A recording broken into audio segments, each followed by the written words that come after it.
जय हिंद साथियों, स्वागत है आप सभी का एक बार फिर से आपके अपने चैनल कॉम्पिटिटिव एग्जाम्स अड्डा में। साथियों, आज हम डिस्कशन करने जा रहे हैं भारतीय संस्कृति की विशेषताएं, जो कि यूपीएचएससी सिलेबस में यूनिट 5 में दिया हुआ है इंडियन हिस्ट्री के पार्ट में। तो इसी से रिलेटेड क्या क्या टॉपिक्स आपको पढ़ने हैं वो मैं आपको बताऊँगा।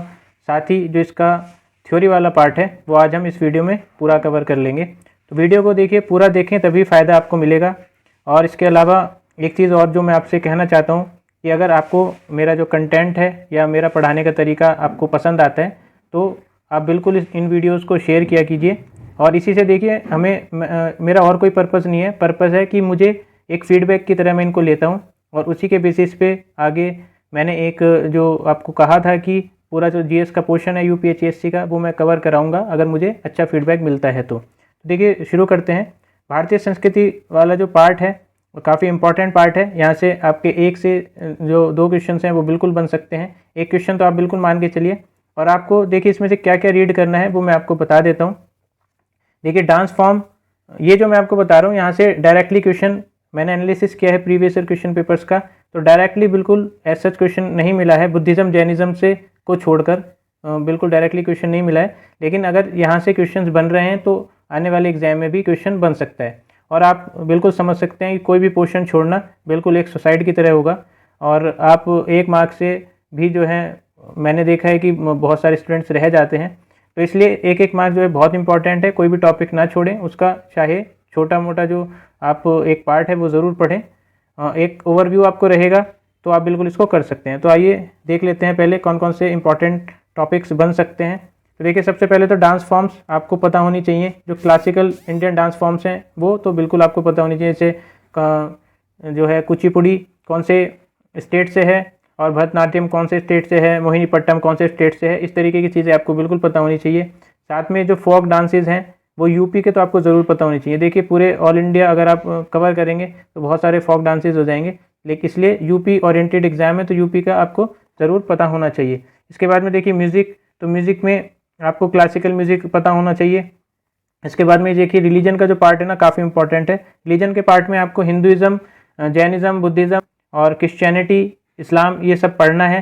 अगर आप और चीज़ें स्किप करना चाहते हैं तो कम से कम बुद्धिज़्म और जैनिज़्म तो आपको ज़रूर से ज़रूर पढ़ना है। इनकी जो थ्योरीज़ हैं उन पर थोड़ा ध्यान देना है। इसके बाद में देखिए भक्ति और सूफी मूवमेंट जो है वो बिल्कुल आपको पढ़ना है। भक्ति और सूफी मूवमेंट जो भी इनके लीडर्स रहे हैं, आपसे पूछ लिया जाएगा कि इनमें से चारों में से कौन जो है भक्ति मूवमेंट के साथ में रिलेटेड है या सूफी मूवमेंट के साथ में रिलेटेड है, ये आपसे पूछ लिया जाएगा। आपको कुछ जो है फिलोसफिकल चीज़ें भी पता होनी चाहिए, जैसे वर्णन सिस्टम क्या है और इसमें कौन कौन से जो है बेसिकली क्या क्या कंपोनेंट्स हैं इसके। हायरार्की आपको पता होनी चाहिए कि पहले ब्राह्मण आता है, फिर क्षत्रिय आता है, फिर वैश्य आता है, शूद्र आता है, ये आपको पता होना चाहिए। आश्रम जो है, आश्रम में कौन कौन से आश्रम हैं, क्या क्या जो है इनका सीक्वेंस है, ये आपको पता होना चाहिए। वेद में आपको देखिए सारे वेद पढ़ने की ऐसे ज़रूरत नहीं कि सारे वेद पढ़ दिए। इसमें जो है उपनिषद जो फिलोसफीज़ हैं, उपनिषद फिलोसफी में भी जो इंपॉर्टेंट कंसेप्ट है, मान लीजिए जैसे स्यादवाद है तो जैनिज़्म का जो स्यादवाद है उसका थोड़ा सा ओवरव्यू आपको पता होना चाहिए। बुद्धिज़्म का जैसे कि मान लीजिए शून्यवाद है वो आपको पता होना चाहिए। अनेकांतवाद है जैनिज़्म का, वो आपको पता होना चाहिए। तो इस तरीके की चीज़ें जो थोड़ी सी रिलेटेड हैं, बेसिकली आती हैं, बार बार पूछी जाती हैं, वो आपको पता होनी चाहिए। देखिए, इस वीडियो के जो फीडबैक रहेगा आपको, अगर इन सब्जेक्ट्स पे भी, इन टॉपिक्स पे भी चाहिए तो आप बिल्कुल कमेंट सेक्शन में बताया करिए। और अगर मेरा आपको जो कंटेंट है वो समझ में आता है, वो अच्छा लगता है, तो आप बिल्कुल इन चीज़ों को शेयर किया कीजिए, क्योंकि यही जो है हमें एक मोटिवेशन का कारण है, और कोई पर्पज़ नहीं रहता है शेयर या इसको कहने का। और देखिए, आपको बिल्कुल चीज़ें अच्छी नहीं लगती हैं तो आप बिल्कुल फ्री हैं कि आप ना करें। इसके बाद में देखिए देख लेते हैं कि ये इंपॉर्टेंट क्यों है पढ़ना और क्यों सिलेबस में इसको एनरोल्ड किया गया है। तो देखिए, भारतीय संस्कृति जो है विश्व की सर्वाधिक प्राचीन और समृद्ध संस्कृति है। अन्य देशों की संस्कृतियाँ तो समय की धारा के साथ साथ नष्ट हो रही हैं, भारत की संस्कृति आदिकाल से अपने परंपरागत अस्तित्व के साथ अजर अमर बनी हुई है। तो ये आप बिल्कुल इसी वजह से जो है हमें हमारा जो बेसिकली प्राउड का मूवमेंट है, हम जिस चीज़ पे गौरव करते हैं वो क्या है, भारतीय संस्कृति है। और हमारा देश जो है हमारी संस्कृति के बेसिस पे सबसे पहले जाना जाता है। हम जो पाश्चात्य देश हैं और कंट्रीज़ हैं उनसे अलग हैं अपनी संस्कृति को लेकर। और वैसे तो सारे देश एक दूसरे से अलग होते हैं अपनी संस्कृति, अपने कल्चर से लेकर, लेकिन हम आध्यात्म और इस तरीके की जो चीज़ें हैं उसमें सबसे अलग स्टैंड करते हैं पूरे विश्व में। तो इसलिए आप देख सकते हैं थोड़ा, आप अगर आपको पूरा पढ़ना चाहते हैं आप इसको, तो आप वीडियो पॉज करके भी इसको पढ़ सकते हैं। जो थोड़ी काम की चीज़ें होंगी वो यहीं से निकलेंगी। देखिए आप ये मत सोचिए कि ये तो बिल्कुल थ्योरेटिकल पार्ट है, इसमें से MCQs कैसे निकल सकते हैं। तो MCQs यहीं से निकलेंगे, कहीं ना कहीं डायरेक्टली इनडायरेक्टली आप बिल्कुल इसको कंसिडर करें। अब देखिए जो प्रमुख विशेषताएं हैं वो एक एक करके हम देख लेते हैं। पहली बात तो है प्राचीनता। तो देखिए प्राचीनता पहली विशेषता है, प्रमुख विशेषता, इसको हम डिस्कस करेंगे। तो इसमें थोड़ा सा इसको पढ़ लेते हैं। प्राचीन संस्कृतियों में से एक है भारतीय संस्कृति। मध्य प्रदेश में भीमबेटका में पाए गए शैल्य जो चित्र हैं नर्मदा घाटी से खुदाई में, और इस तरीके के जो पुरातत्वीय प्रमाण है उससे सिद्ध होता है कि भारतीय भूमि और आदि मानव की जो प्राचीनतम कर्मभूमि रही है। तो भारतीय जो भूमि है काफ़ी प्राचीन रही है। सिंधु घाटी सभ्यता को ले लें या और भी जो प्रमाण है, पुरातत्व प्रमाण है, उससे हमें पता चलता है कि हम काफ़ी जो है हमारी संस्कृति पुरानी रही है। और इसी प्रकार वेदों से परिलक्षित भारतीय संस्कृति न केवल प्राचीनतम का प्रमाण है अपितु वह भारतीय अध्यात्म और चिंतन का भी श्रेष्ठ अभिव्यक्ति है। तो इसी के लिए हम देखिए सबसे अलग खड़े होते हैं अध्यात्म और चिंतन के लिए। उपलब्ध प्रमाणों के आधार पर भारतीय संस्कृति में रोम यूनानी संस्कृति को प्राचीन तथा मिस्र, असीरिया एवं बेबीलोनिया जैसी संस्कृतियों के समकालीन माना गया है। तो हम देखिए इन संस्कृति के जो ये संस्कृति हैं, पुरानी सभ्यताएं हैं, संस्कृतिज हैं, इनके हमें समकालीन भारतीय संस्कृति को माना गया है। दूसरा जो विशेषता है वो निरंतरता। तो देखिए निरंतरता जो है वो है भारतीय संस्कृति की एक महत्वपूर्ण विशेषता है कि हजारों वर्षों के बाद भी यह संस्कृति आज भी अपने मूल स्वरूप से जीवित है। जबकि मिस्र, असीरिया, यूनान और रोम की जो संस्कृतियां हैं अपने मूल स्वरूप को लगभग विस्मित कर चुकी हैं, मतलब खो चुकी हैं, धूमिल कर चुकी हैं। भारत की नदियां जो हैं बट, पीपल जैसे वृक्ष, सूर्य तथा अन्य प्राकृतिक देवी देवताओं की पूजा अर्चना का जो क्रम शताब्दियों से चला आ रहा है, और हमारे वेदों से भी हमें जो है इसकी प्रेरणा मिलती है। कर्मकांड जो है पूरा का पूरा इन्हीं चीज़ों पे है। और वैदिक धर्म में करोड़ों भारतीयों की आस्था विश्वास आज भी उतनी है जितना हजारों वर्ष पहले थी। तो गीता और उपनिषदों के संदेश हजारों साल से हमारी प्रेरणा और कर्म का आधार बने हुए हैं। किंचित परिवर्तनों के बावजूद भारतीय जो संस्कृति है उसके आधारभूत तत्व, जीवन मूल्य और वचन पद्धति में एक ऐसी निरंतरता रही है कि आज भी करोड़ों भारतीय स्वयं को अपने मूल्य एवं चिंतन प्रणाली से जुड़ा हुआ महसूस करते हैं। तो देखिए ये इंपॉर्टेंट है कि इसको आप याद रखें। इनडायरेक्टली डायरेक्टली चीज़ें यहीं से बिल्कुल बनेंगी। लचीलापन और सहिष्णुता जो है, लचीलापन और सहिष्णुता वो किस चीज़ में देखा जाता है? तो देखिए इसमें जो सारी बात कही गई है वो यही कही गई है कि हमारा जो देश है, हमारी जो संस्कृति रही है वो सहिष्णु प्रकृति की रही है। इसमें दीर्घायु और स्थायित्व प्रदान किया गया है। तो इसमें जो और धर्म हैं, सारे के सारे धर्म जो हैं, जैसे कि हमें पता है हमारे संविधान भी कहता है कि हम जो है पथ निरपेक्ष हैं, हम सेकुलर कंट्री हैं, और हम किसी भी एक धर्म को जो है उसकी ना निंदा करेंगे ना उसको बढ़ावा देंगे। हम सभी धर्मों में का जो है बराबर क्या करते हैं, आदर करते हैं। और ये आज की संस्कृति नहीं है, ये हमारी बहुत पुरानी जो संस्कृति है हमारी, तभी से ये सारी मान्यताएं चली आ रही हैं। तो इसी की वजह से संसार की किसी भी संस्कृति में शायद ही इतनी सहनशीलता हो जितनी भारतीय संस्कृति में पाई जाती है। देखिए ये जो कारण है इस लाइन का देखिए बहुत ही गहरा मतलब है। हमने जो है इतने सारे जो रूलर्स आए, इतने सारे जो भी जिन्होंने हमारे देश पे राज किया है, हमने सबको देखिए एक्सेप्ट ही किया है, और बाद में जो है उन्होंने इतनी तबाही मचाई है, वो उन्होंने फिर अपना रंग दिखाया, लेकिन उसके बावजूद भी हमने बहुत सहनशीलता दिखाई है।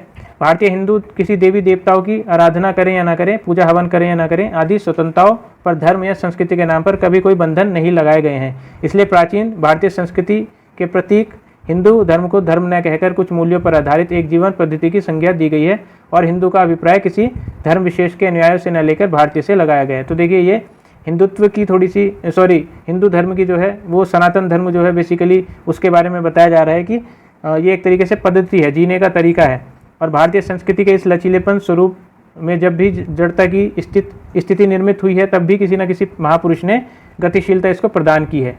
तो देखिए इसमें जो महापुरुष हैं ये सब आप देख सकते हैं, बुद्ध, महावीर, और इसी में से ये इंपॉर्टेंट है, आप इसको लग रहा होगा कि ये थ्योरी है, लेकिन यहीं से पूछ लिया जाएगा कि इनमें से जो है कौन से भक्ति काल से रिलेटेड हैं, कौन से जो है उन्होंने हम इस तरीके से जो है काम किया है। तो कुछ भी इसमें से क्वेश्चन बन सकता है, आप इसको बिल्कुल एक बार देख लेंगे आपको समझ में आ जाएगा। ग्रहणशीलता जो है, ग्रहणशीलता तो देखिए ये भी हमारी संस्कृति रही है उसका एक अभिन्न अंग रहा है। भारतीय संस्कृति की सहिष्णुता एवं उदारता के कारण हमें एक ग्रहणशीलता प्रवृत्ति को विकसित होने का अवसर मिला है। तो देखिए वस्तुतः जिस संस्कृति में लोकतंत्र स्थायित्व के आधार व्यापक हो, इस संस्कृति में ग्रहणशीलता की प्रवृत्ति स्वाभाविक ही होगी। इसमें इम्पोर्टेंट क्या है, हमारी संस्कृति में यहाँ के मूल निवासियों ने समन्वय की प्रक्रिया के साथ ही बाहर से आने वाले, जैसे देखो शक जो आए हैं, हूण, यूनानी, कुषाण, इन्होंने सबने राज किया है भारत पे किसी न किसी टाइम पे, लेकिन इनको भी क्या किया है, हमने ग्रहण किया है। यहाँ के लोगों ने, भारत के लोगों ने इनको ग्रहण किया है और इनको जो है अपना राजा माना है। तो आप समझ सकते हैं कि हमारी ग्रहणशीलता जो है एक हमारी भारतीय संस्कृति की पहचान है। भारत में इस्लामी संस्कृति का आगमन भी अरबों, तुर्कों, मुगलों के माध्यम से हुआ। ब्रिटिश साम्राज्य भी आया देखो, और इसमें मुसलमान, ईसाई सभी ने आके यहाँ पे जो है अपना जो है राज किया है एक टाइम पे। तो सभी को जो है हमने क्या किया, ग्रहण किया है। तो इसलिए भारतीय संस्कृति की एक जो है साइलेंट फीचर है, ये विशेषता है।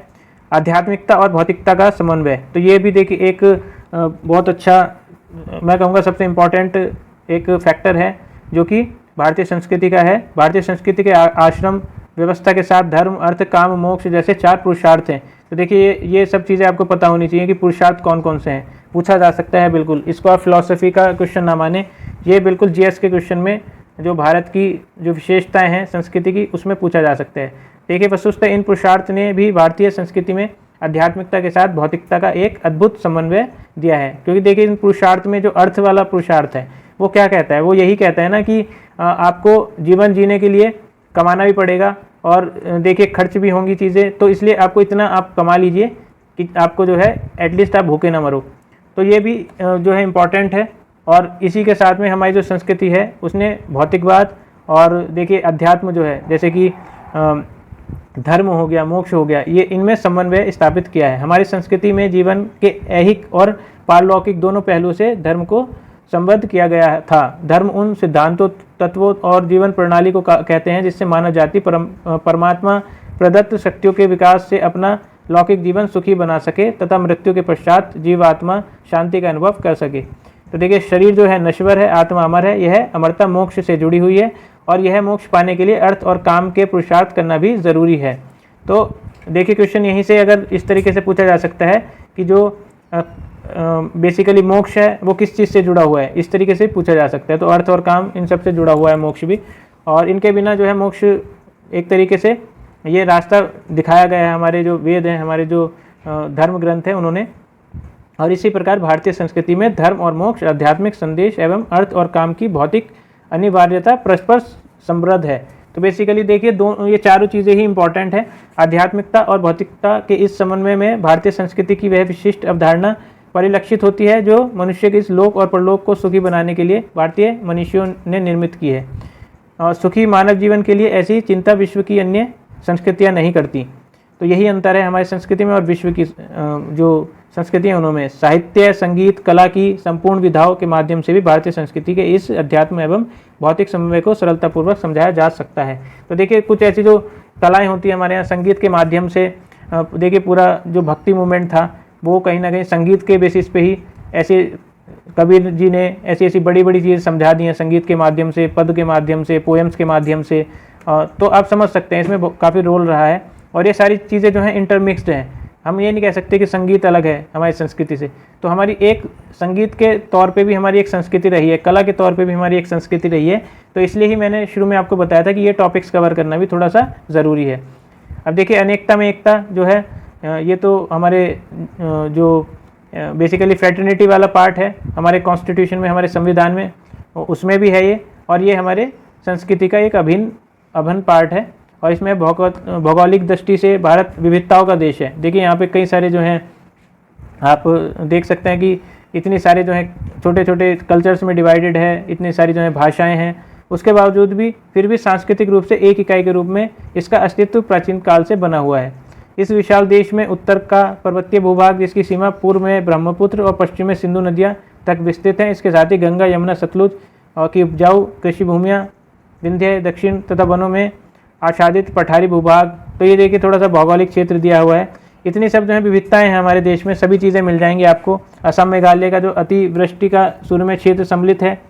तो इसके बावजूद भी इन विविधताओं के कारण ही भारत में अनेक सांस्कृतिक उपधारणाएं विकसित होकर जो है पल्लवित और पुष्पित हुई हैं और अनेक विभिन्नताओं के बावजूद भी भारत की पृथक सांस्कृतिक सत्ता रही है। हिमालय संपूर्ण देश के गौरव का प्रतीक रहा है। गंगा, यमुना, नर्मदा जैसी नदियाँ की स्तुति यहाँ के लोग प्राचीन काल से करते रहे हैं। राम, कृष्ण, शिव की आराधना यहाँ सदियों से की जाती है और भारत की सभी भाषाओं में इन देवताओं पर आधारित साहित्य का सृजन हुआ है।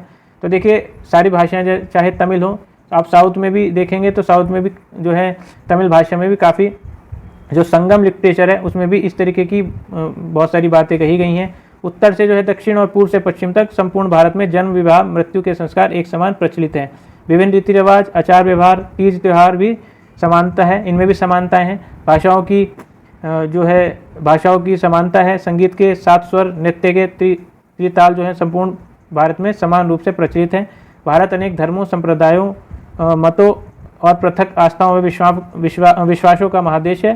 तथापि इसका सांस्कृतिक समुच्चय और अनेकता में एकता का स्वरूप संसार के अन्य देशों के लिए देखिए विस्मय का विषय रहा है। तो देखिए ये काफ़ी इम्पॉर्टेंट चीज़ है और आप इसको जो है बिल्कुल देख सकते हैं। एक बार ठीक से आप इसको वीडियो को पॉज करके भी पढ़ सकते हैं। यहाँ से आपको डायरेक्टली इनडायरेक्टली क्वेश्चंस मिल जाएंगे और साथ ही जो मैंने शुरू में टॉपिक्स बताए उनको भी आप कवर करेंगे। और आप अगर मेरे द्वारा इन टॉपिक्स को कवर करवाना चाहते हैं तो अपने फीडबैक कमेंट में ज़रूर दिया करें। आपको कैसा लगा इस तरीके का कंटेंट वो आप बिल्कुल बताया करें और यही माध्यम रहेगा आपके और मेरे बीच में, जिससे हम जो है जुड़े रहेंगे और मैं बिल्कुल काम कर सकूँगा। आपकी जो इच्छाएं रहेंगी मेरे प्रति वो मैं बिल्कुल उन चीज़ों को पूरा करने की कोशिश करूँगा। इसी के साथ में ऑल द बेस्ट, धन्यवाद।